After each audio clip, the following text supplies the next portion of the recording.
Hello, this is Todd with Epic Services. I'm here today to talk about a plunger. There is two basic types of plungers. One is a flat bottom plunger such as this for a flat surface.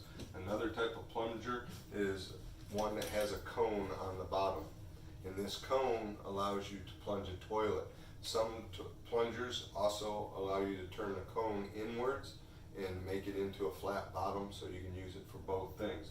How to use it in a toilet is you use the cone of the plunger, open up your toilet, the cone is going to set down in the water and into the space, and what you want to do is get that air, that bubble moving up is fine, but what you want to do is move the water backwards and forwards. The water action going in and out is what causes the drain to unstop.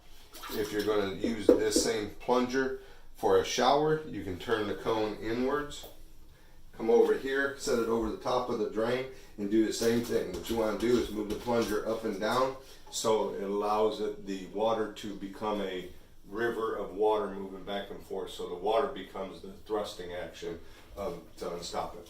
This is how you would use a plunger. So if you have any questions, feel free to contact us.